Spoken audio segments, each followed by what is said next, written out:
Praise the Lord. ഇന്ന് ഞാൻ സംസാരിക്കാൻ പോകുന്നൊരു കോൺട്രവേഴ്ഷ്യലായിട്ടുള്ളൊരു സബ്ജക്റ്റ്, അതായത് വിവാദമുള്ള സബ്ജക്റ്റാണ്.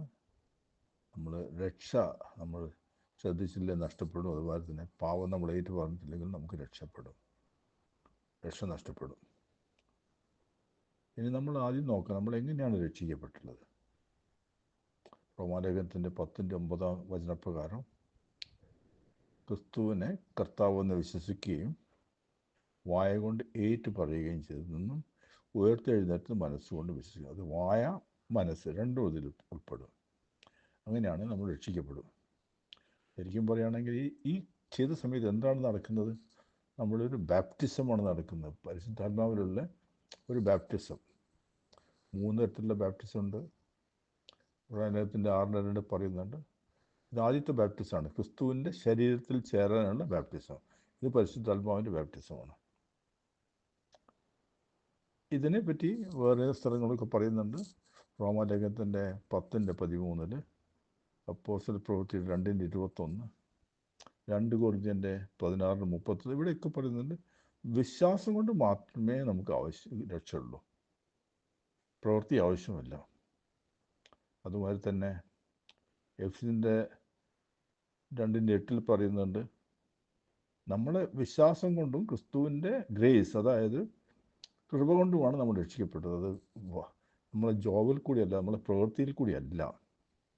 അതുകൊണ്ടാണ് ആ കള്ളൻ ക്രിസ്തുവിൻ്റെ കൂടെ വലത്തോ എടുത്തോ അല്ലെങ്കിൽ ഒരു കള്ളൻ പറഞ്ഞിട്ടുണ്ടായിരുന്നല്ലോ, നീ എന്നെ പരദേശിൽ പോകുന്നത് എന്നെ ഓർക്കണം. അപ്പോൾ ക്രിസ്തു പറഞ്ഞു, ഞാൻ തീർച്ചയായിട്ടും നീ എൻ്റെ കൂടെ ഉണ്ടാവുമെന്ന്.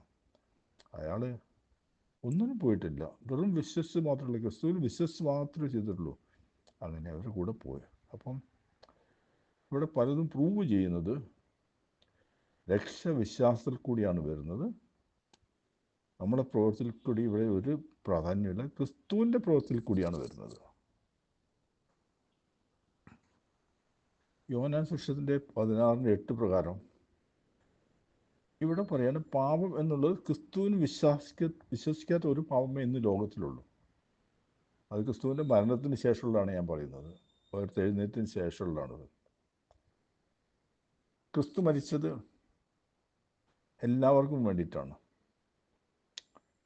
ക്രിസ്ത്യാനികൾക്ക് മാത്രമല്ല, ഈ സർവ്വ ലോകത്തിലെ എല്ലാ ചരാചരങ്ങൾക്കും വേണ്ടിയിട്ടാണ് ക്രിസ്തു മരിച്ചിട്ടുള്ളത്. 1 യോഹന്നാൻ്റെ 2:2, 1 യോഹന്നാൻ്റെ 4:10, 1 യോഹന്നാൻ്റെ 3:5. ഇവിടെ പാപങ്ങൾ എല്ലാവരെയും പാപങ്ങൾ എടുത്തിട്ടാണ് പോയത്.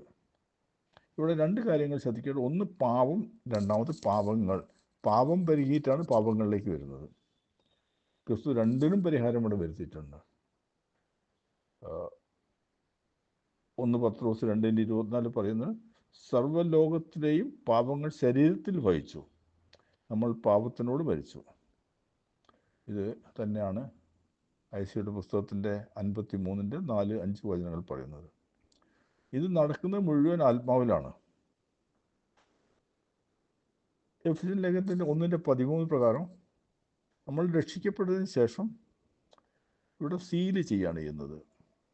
കർത്താവ് സീൽ ചെയ്യുന്നത് പരിശുദ്ധാത്മാവ് കൂടി മാത്രമേ ചെയ്യുള്ളൂ. അതുകൊണ്ട് ആത്മാവിൽ ഇനി പാപം ചെയ്യാൻ പറ്റില്ല.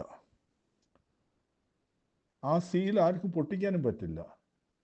അത് വളരെ കൃത്യമായിട്ട് വെളിപ്പാടിൽ 3:8-ലും 3:7-8-ലും ഐസിയ പുസ്തകത്തിൻ്റെ 22-ലൊക്കെ പറയുന്നത് ആർക്കും ഒന്നും ചെയ്യാൻ പറ്റില്ല. ഞാൻ അടയ്ക്കുന്ന ആർക്കും തുറക്കാൻ പറ്റില്ല, ഞാൻ തുറക്കുന്ന ആർക്കും അടയ്ക്കാനും പറ്റില്ല. അപ്പോൾ നമുക്ക് കാണുന്നത് ഈ ഒരു പ്രകാരത്തിലാണ് നമ്മൾ രക്ഷിക്കപ്പെട്ടുള്ളത്. അതും വെറും ആത്മാവിൽ മാത്രമാണ് പൂർണ്ണമായും രക്ഷിക്കപ്പെട്ടിട്ടുള്ളത്. ഈ സംഭവത്തിൽ കൂടി ഞാൻ വരുന്നും കൂടി ചൂണ്ടിക്കാണിക്കാനാകുകയാണ്. 1 തെസ്സലോനിക്കൻ്റെ 5:23 വചനപ്രകാരം നമുക്ക് 3 ഘടകങ്ങളുണ്ട് നമ്മുടെ ശരീരത്തിൽ. 1 ആത്മാവ്, 1 ദേഹി, 2 ദേഹം. അപ്പോൾ ആത്മാവിൽ നമ്മൾ രക്ഷിക്കപ്പെട്ടു, കാരണം ദൈവം ആത്മാവായതുകൊണ്ട് നമ്മുടെ കാര്യങ്ങൾ മുഴുവൻ നടക്കുന്നത്. അവിടുന്ന് പിന്നെ ദേഹത്തേക്കും വരണം.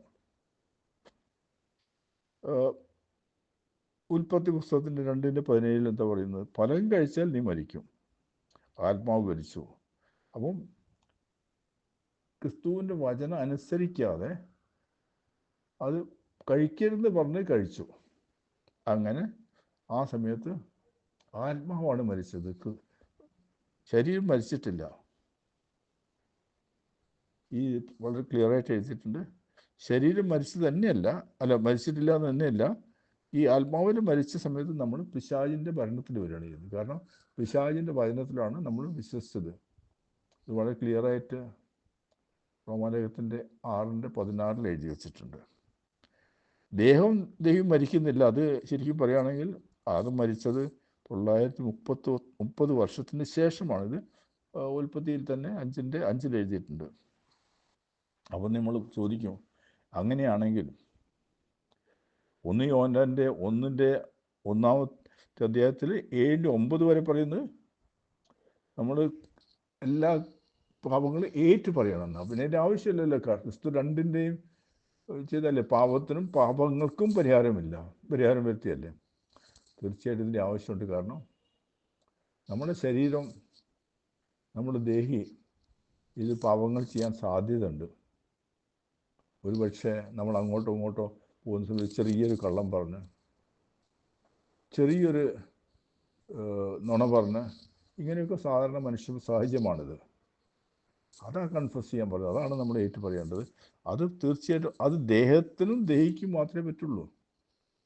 ആത്മാവുമായിട്ട് ഒരു ബന്ധമില്ല. ആത്മാവ് കഴിഞ്ഞ്. അപ്പോൾ ആത്മാവ് സ്ത്രീയായിട്ട് നമ്മൾക്ക് രക്ഷിക്കപ്പെടുകയാണ് ചെയ്യുന്നത്.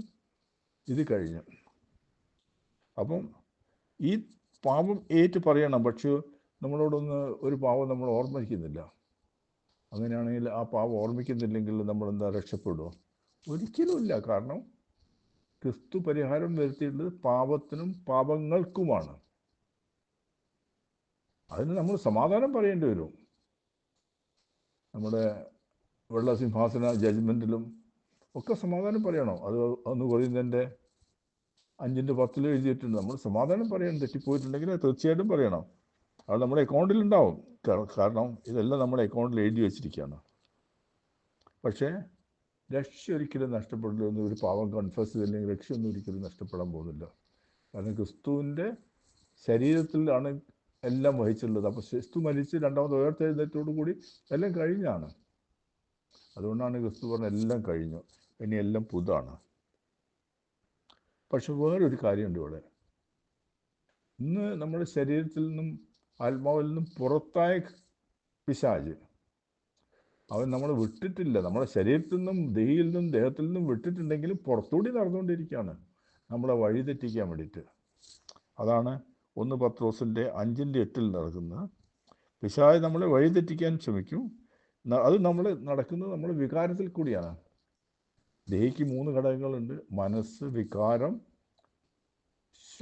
ദൃഢത, അതായത് ഇച്ഛാശക്തി. അപ്പോൾ ഇതിൽ കൂടി നമ്മുടെ വികാരത്തിൽ കൂടി കടക്കുക, എന്തെങ്കിലുമൊക്കെ ചെയ്യാൻ നോക്കും നമ്മൾ, എപ്പോഴും തെറ്റിക്കാനുള്ള. അങ്ങനെയാണെങ്കിൽ നമ്മൾ തെറ്റിപ്പോയിട്ടുണ്ടെങ്കിൽ, ആ പിശാചിൻ്റെ വചനത്തിൽ വിശ്വസിച്ചിട്ടുണ്ടെങ്കിൽ, പിന്നെ നമ്മൾ പിശാചിൻ്റെ അടിമയായ രണ്ടാമത് അതിലേക്ക് പോകുന്നത് മെല്ലെ പോകാൻ തുടങ്ങും. കുറേശ്ശെ ആദ്യം ഒരു ചെറിയ തെറ്റിൽ കൂടി അപ്പോൾ പറയും, നീ കണ്ടില്ല, നീ ഇന്ന് തെറ്റ് ചെയ്തില്ലേ, നീ അങ്ങനെയാണെന്നൊക്കെ പറഞ്ഞ് പിശാച് നമ്മൾ വഴിയിൽ കൊണ്ടിരിക്കും. അവൻ വിടാൻ പോകുന്നില്ല. നമ്മുടെ വികാരത്തിൽ കൂടി, നമ്മുടെ ദേഹിയിൽ കൂടി അവൻ പ്രവർത്തിക്കും. അതുകൊണ്ട് അത് ശ്രദ്ധിക്കണം. ആ ഒരു കാര്യത്തിലാണ് ഞാൻ പറഞ്ഞത്, നമ്മൾ കൺഫസ് ചെയ്യാൻ നമ്മൾ ഏറ്റു പറയണം. പക്ഷേ നമ്മളങ്ങ് വിട്ടുപോയിട്ട് നമുക്കൊന്നും വരാൻ പോകുന്നില്ല. കാരണം ക്രിസ്തു നമുക്കെല്ലാം അവർക്ക് വേണ്ടി മരിച്ചതാണ്. എല്ലാ പാപത്തിനും പാപങ്ങൾക്കും പരിഹാരം വരുത്തിയാണ്. പക്ഷെ നമ്മൾ പോകുന്ന സമയത്ത് അവിടെ സമാധാനം പറയേണ്ടി വരും, എന്തൊക്കെ തെറ്റ് ചെയ്തുകൊണ്ട്. ഓക്കെ, അതുകൊണ്ട് നമ്മൾ എന്താ ചെയ്യുന്നത്? ഒന്ന് ആലോചിക്കേണ്ടതാണ്. നമ്മളെ രക്ഷ നമ്മൾ കൂടിയല്ല വന്നത്, ക്രിസ്തുവിൻ്റെ പ്രവൃത്തിയിൽ കൂടിയാണ് വന്നിട്ടുള്ളത്. വളരെ ക്ലിയറായിട്ട് എഫെസ്യൻ ലേഖനത്തിൽ 2:8-10 എഴുതി വെച്ചിട്ടുണ്ട്. യേശുവിൻ്റെ വിശ്വാസം കൊണ്ടാണ് നമുക്ക് രക്ഷ കിട്ടിയിട്ടുള്ളത്, അല്ലാതെ നമ്മളെ വിശ്വാസം കൊണ്ടല്ല. അത് റോമാലേഖനത്തിൻ്റെ 5:20 പറയുന്നുണ്ട്. അപ്പം ഈ ഒരു കാര്യം നമുക്ക് മനസ്സിലാക്കണം. നമ്മൾ ദൈവത്തിൻ്റെ പുത്രനും പുത്രിയാണെന്ന് ദൈവത്തിൽ വിശ്വസിക്കാൻ വേണ്ടത്. പിശാചിനെ പറയുന്നൊക്കെ പിശാചിനെ അകറ്റണം. നമുക്ക് അതിനുള്ള ശക്തി തന്നിട്ടുണ്ട്. 2 Corinthians 13:5 പറയുന്നുണ്ട്, ക്രിസ്തു നമ്മളുള്ളിലുണ്ട്. അപ്പം ശക്തി തന്നിട്ടുണ്ട്. പിശാചിനോട് പോകാൻ പറയണം. ഈ ഒരു വചനം നിങ്ങൾക്ക് മനസ്സിലായെന്നും പ്രായോഗികമായിട്ട് നിങ്ങളിതിൽ പ്രവർത്തിക്കുമെന്നും ഞാൻ വിശ്വസിക്കുന്നു. ഞാൻ നിങ്ങളെ അനുസരിക്കുന്നു, ഞാൻ നിങ്ങളെ അനുഗ്രഹിക്കുന്നു, ദൈവം നിങ്ങളെ അനുഗ്രഹിച്ചിരിക്കുന്നു. Praise the Lord.